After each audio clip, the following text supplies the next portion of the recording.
राधे राधे भक्तजन। भगवत गीता के 8वें अध्याय से श्लोक 13 में बताया गया है, इस योगाभ्यास में स्थित होकर तथा अक्षरों के परम संयोग यानी ओंकार का उच्चारण करते हुए यदि कोई भगवान का चिंतन करता है और अपने शरीर का त्याग करता है तो वह निश्चित रूप से आध्यात्मिक लोकों को जाता है। अब इस श्लोक का विस्तार में अध्ययन हुआ है।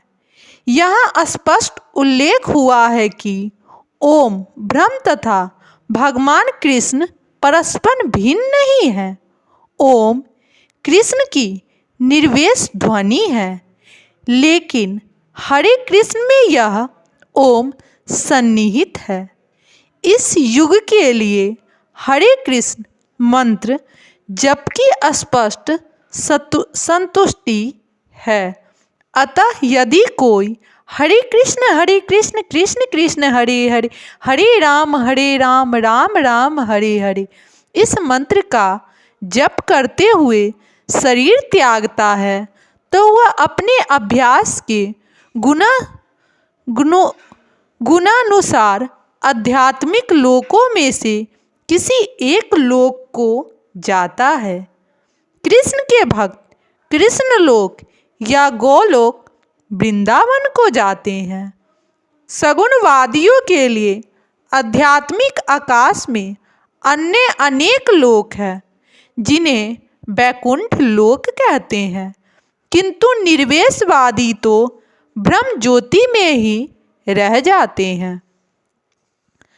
श्लोक 14 में बताया गया है, हे अर्जुन, जो अन्य भाव से निरंतर मेरा स्मरण करता है उसके लिए मैं सुलभ हूँ, क्योंकि वह मेरी भक्ति में प्रवृत्त रहता है। अब इस श्लोक का विस्तार में अध्ययन हुआ है। इस श्लोक में उन निष्काम भक्तों द्वारा प्राप्त व अंतिम गंतव्य का वर्णन है जो भक्ति योग द्वारा भगवान की सेवा करते हैं।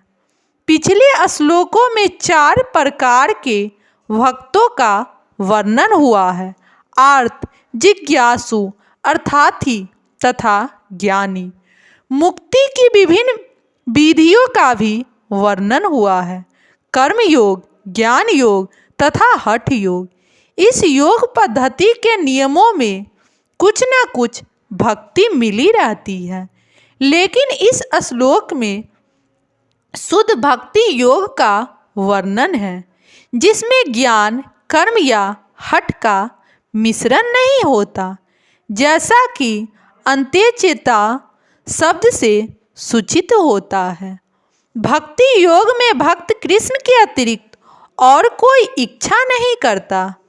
शुद्ध भक्त तो न तो स्वर्गलोक जाना चाहते हैं, न ब्रह्म ज्योति से तात्म्य या मोक्ष या भवबंधन से मुक्ति ही चाहता है।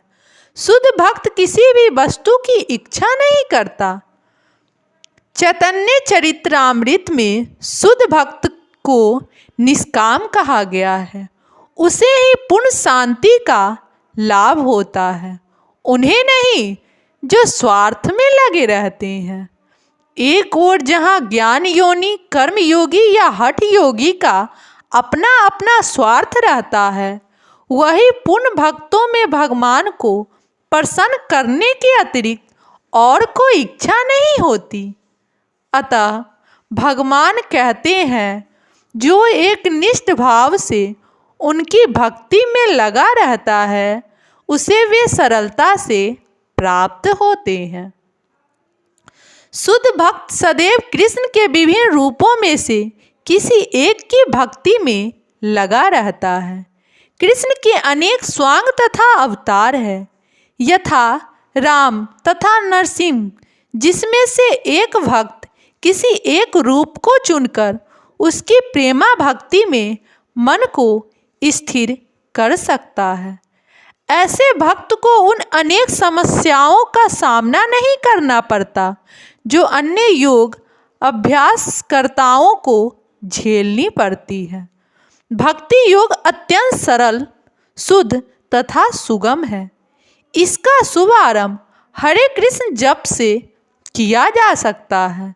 भगवान सबों पर कृपालु है, किंतु जैसा कि पहले कहा जा चुका है, जो अत्यंत भाव से उनकी सेवा करते हैं वे उनके ऊपर विशेष कृपालु रहते हैं। भगवान ऐसे भक्तों की सहायता अनेक प्रकार से करते हैं, जैसा कि वेदों में कहा गया है। यबो वैस भ्रीमुनते तेन लभ्यस्तते आत्मा विभूनते तनुस्वानम। जिसमें पूरी तरह से भगवान की शरण ले ली और जो उनकी भक्ति में लगा हुआ है वही भगवान को यथारूप समझ सकता है। तथा गीता में भी कहा गया है, तदामी बुद्धि योगम तत्मः। ऐसे भक्त को भगवान पर्याप्त बुद्धि प्रदान करते हैं, जिससे वह उन्हें भगवत धाम में प्राप्त कर सके। शुद्ध भक्त का सबसे बड़ा गुण यह है कि वह देश अथवा काल का विचार किए बिना अन्य भाव से कृष्ण का ही चिंतन करता रहता है। उसके किसी तरह का व्यवधान नहीं होना चाहिए। उसे कहीं भी और किसी भी समय अपना सेवा कार्य करते रहने में समर्थ होना चाहिए।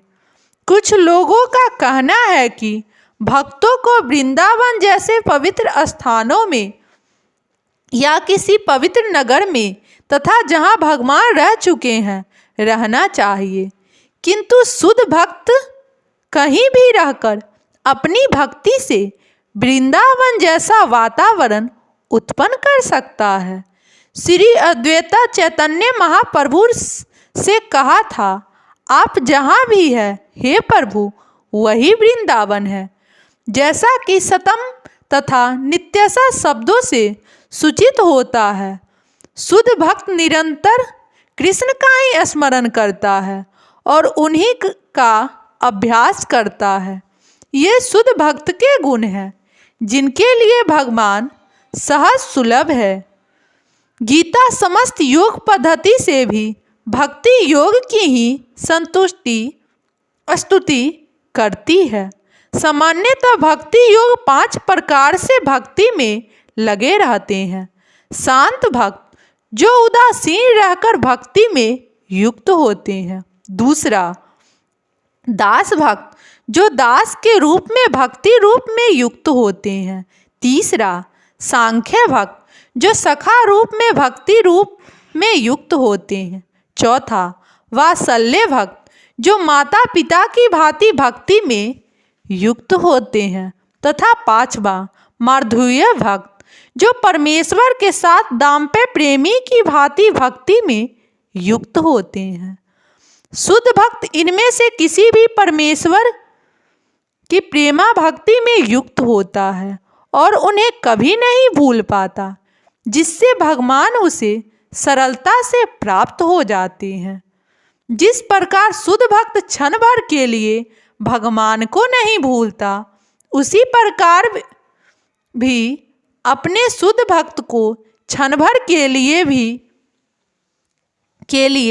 वो नहीं भूलते। हरे कृष्ण कृष्ण कृष्ण हरे हरे, हरे राम राम राम हरे हरे महामंत्र के कीर्तन की कृष्ण भावना भावित विधि का यही सबसे बड़ा आशीर्वाद है। राधे राधे भक्तजन।